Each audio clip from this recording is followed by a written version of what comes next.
দর্শক, এইগুলো হচ্ছে গাছগাছালি তেল। এই তেল মাজা কোমরে মাখলে, মালিশ করলে আর কি ব্যথা সেরে যায় আর কি। এই জন্যে যারা নামাজ পড়ে চেহারা বসে, এই জন্যে মুরব্বী আর কি তেল মেসেজ করে নিতে আসে যাতে কোমরের ব্যথাটা চলে যায় আর কি।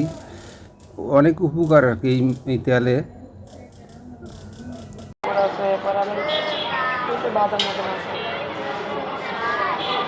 তেল বানাইছি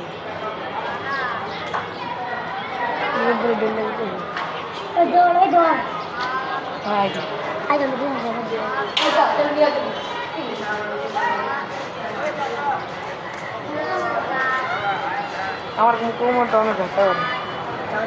তোমারটা দাও ডলা, হ্যাঁ, তোমারটা ডলা দাও সেয়া।